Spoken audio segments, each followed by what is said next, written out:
aja yang gak datang hari ini? Siapa? Sisi kenapa? Sakit. Oke, udah lama belum sakitnya? Baru hari. Nanti kalau misalkan lama di ini ya, dijemur ya. Sebelumnya udah pada sarapan belum? Udah. Kita bakal belajar mengenai alat dan bahan untuk membuat batik. Nah, sebelumnya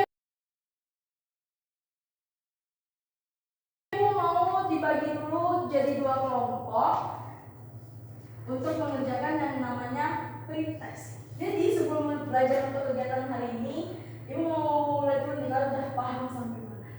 Terus nanti kerjain ya berdua-berdua. Baru kita belajar lebih jauh mengenai apa saja alat dan bahan untuk membuat batik. Silakan dikerjakan, waktunya 15 menit ya. Jangan dikerjain ke satu orang.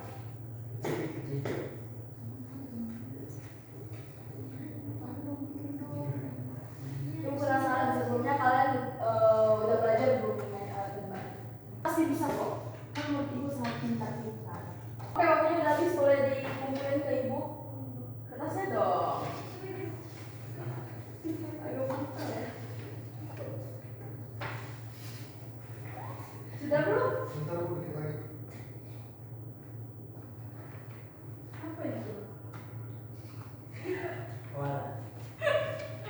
Oke, terima kasih ya udah mengisi pretest untuk pembelajaran hari ini secara berkelompok. Nah,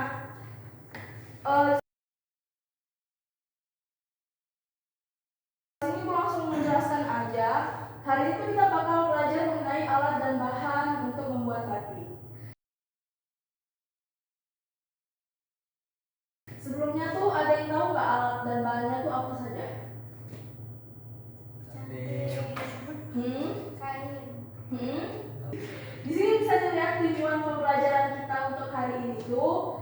Ibu harap anak-anak ibu semua bisa menyebutkan 5 alat dan bahan dalam proses pembuatan batik, dan juga bisa menjelaskan fungsi dan dari setiap alat dan bahan dalam proses pembuatan batik. Ya, kita lanjut.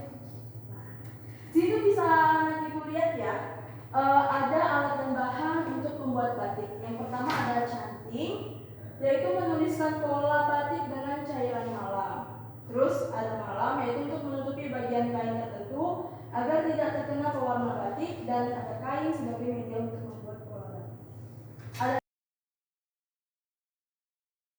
Ada bertanya nggak tentang ketiga alat dan bahan ini? Kalau kain bisa diganti sama kertas gitu? Nggak bisa ya, Kenapa? soalnya si malamnya ini tuh nanti pas kan kita ada proses yang namanya pewarnaan dan pelorotan ya. Kainnya kena air, kertasnya kena air hancur dong, ya kan? Nah, jadi tidak bisa, Andre. Kita next ke slide selanjutnya. Nah, di sini tuh ada alat dan bahan untuk membuat batik. Sebelumnya tuh di sini ada pewarna buatan untuk memberi warna pada batik agar terlihat lebih indah dan menarik. Nah, untuk pewarna ini tuh kita bisa juga gunakan pewarna alam. Ada yang mau nyebutin nggak contoh pewarna buatan dari alam? Secang. Boleh, secang. Terus? Kunyit. Ya. Selain secang dan kunyit? Ketapang. Boleh. Sebelumnya ibu mau lihat dulu nih di samping-samping kalian ini, tolong kan dibersihin dulu ini sampahnya supaya pembelajaran hari ini jadi lebih enak gitu ya. Terus selanjutnya itu ada alat yang namanya kompor. Nah, kompor itu untuk ngelelehin lilin atau malam yang tadi kita gunakan dalam pembuatan batik. Kompornya kan harus kompor listrik. Enggak juga, yang penting bisa melelehkan si lilinnya. Ibu sangat ingin memotivasi kalian untuk membuat batik, karena batik ini tuh istilahnya tuh sangat penting ya, apalagi kita sebagai warga negara Indonesia yang batik itu udah diakui oleh luar negeri. Karena pasti harus bangga gitu menjadi warga negara Indonesia. Selanjutnya ada canting. Nah, canting yang disebutin tadi itu punya beberapa jenis lagi, yang namanya itu canting klowong, canting cecek, dan canting tembokan. Cecek itu berukuran kecil yang berfungsi untuk mengisi pola batik. Sementara canting tembok, canting batik tulis yang tersedia berbagai ukuran untuk membuat garis, titik, dan juga nomor. Ada juga corong atau cucut yang lebih besar dibandingkan dengan canting lain dan mampu mengeluarkan malam dalam jumlah yang cukup banyak. Misalnya tuh anak ibu mau canting ukurannya polanya besar kan. Nah itu cocok tuh pakai canting corong. Gitu. Ada yang mau ditanyakan mengenai canting? Itu dibikinnya dari apa Bu ya? Kayak emas gitu. Kalau itu dari isinya kayak besi tipis atau tembaga itu. Canting itu yang ada kayak dia tuh kayak pena gini deh. Terus di sini tuh ada tampungan buat malamnya, nanti baru di aduk ke pola batik yang dibuat. Kita lanjut ke kain. Ada itu kain yang sangat direkomendasikan dalam pembuatan batik. Ada kain mori, kain sutra, dan juga kain katun. Kita lanjut ke ada sebenarnya satu lagi dalam pembuatan batik. Nah, ini itu bisa nanti dilihat ya. Itu namanya cap. Nah, cap ini dia itu prosesnya beda dari canting yang sudah tadi ditunjukkan. Cap itu dia kayak udah ada polanya gini loh. Jadi nanti si cetakannya itu kita masukin ke malam yang sudah dilelehkan, terus langsung dicap ke kainnya. Tapi kainnya itu dialas dulu bawahnya antara busa atau apa gitu. Selanjutnya, kalau melihat dari pretest yang sudah kalian lakukan itu, kalian sebelumnya nggak membaca ya tentang alat dan bahan pembuatan batik ini? Enggak Bu. Kenapa? Lumayan. Jangan kebanyakan main, harus semangat belajarnya, oke? Mau jadi juara kelas nggak? Enggak. Kenapa? Apa adanya aja Bu. Nggak mau berusaha? Nah, karena udah pretest, jadi aku mau ngetes secara perorangan. Nih. Dikerjakan ya, dikerjakan. Jangan nyontek. Ingat, kan kita udah belajar bareng-bareng. Oke Bu.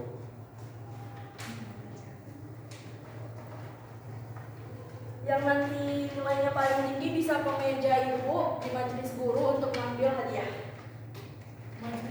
Ya, di majelis guru. Waktunya 10 menit ya. Bentar doang itu mah, kalian pasti bisa. Waktunya sisa 3 menit lagi.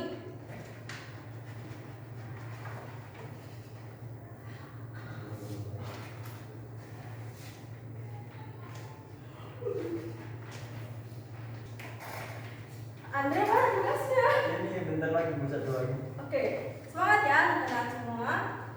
Oke, waktu kalian tersisa 1 menit lagi. Siap tidak siap dikumpulkan. Oke, waktunya udah habis, silakan dikumpulkan. Siap tidak siap.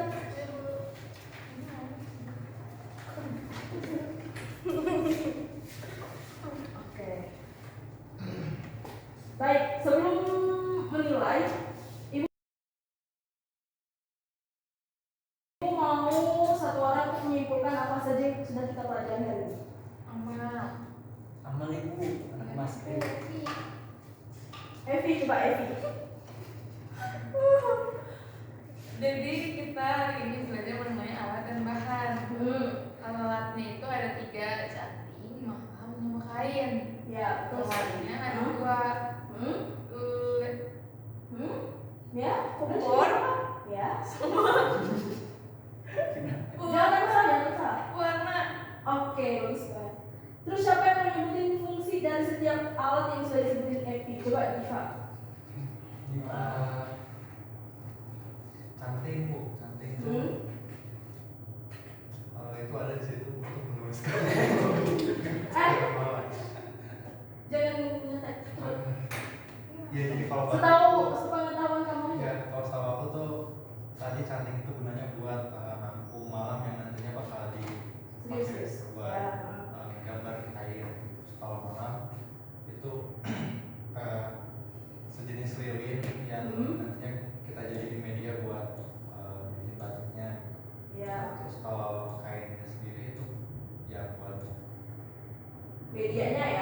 Iya, ya. Benar banget. Tepuk tangan dulu buat Evi yang lagi Pak. Nah, selanjutnya siapa yang mau nyebutin fungsi dari si pewarna sama kompor? Atau mungkin nyebutin jenis-jenis canting dan jenis-jenis kainnya? Siapa? Andre? Bikin apa bu? Jenis-jenis canting. Ada. Tadi itu ada canting cecep, ada canting tembokan, ada canting apa kelontong, Kelowong? kelowong. Ya. Gak apa-apa, belajar. Terus, dan itu aja. Apalagi bu? Kak, tiga aja sih. Jadi udah disebutin semua. Nah, Terakhir Amal, jenis-jenis kain apa aja tadi? Kain mori, kain katun, sama kain kafan. Kapan maksudnya kain apa bu? Kain kafan itu kayaknya berarti itu masuk ke kain mori ya? Atau beda lagi? Mungkin kalian ada yang tahu? Kan kafan buat membungkus. Iya. Lontong. Biasa sekali. Udah Amal, satu lagi lupa Bu. kita cek ya bareng-bareng. Kalian sudah belajar kain mori, kain sutra, kain katun. Ibu cek dulu secara singkat. Aku pasti juara. Aku Doraemon. Oke, sepertinya yang ibu lihat ini tuh yang paling bagus punyanya Evi. Kenapa bu? Jawabannya lebih tepat dan lebih detail dibandingkan teman-teman yang lain. Wah. Tepuk tangan dulu untuk Evi. Nanti sampai kita itu ya, ambil hadiah untuk hari ini. Oke, aku rasa cukup sekian untuk pembelajaran hari ini. Semoga anak-anak ibu tetap semangat untuk terus belajar mengenai batik. Oke? Oke. Jangan lelah. Jangan tidur. Oke? Oke. Nah, karena kita pasti bakal belajar banyak hal tentang batik yang pastinya sangat menarik. Dan batik ini tuh mahal ya. Jadi kalau misalnya kita punya skillnya, kita punya alat bahannya tuh, kita bisa jual ke orang-orang dengan harga yang bisa dibilang cukup mahal. Jadi itu bisa sebagai modal pemasukan dan mungkin sebagai motivasi untuk anak ibu semua. Kayak, wah aku pengen belajar batik supaya jadi orang kaya. Nah, itu juga bisa tuh. Oke? Sekian dari ibu, kita ucapkan Alhamdulillahirabbil alamin. Tetap semangat dan sampai jumpa. Dadah. Assalamualaikum. Makasih bu.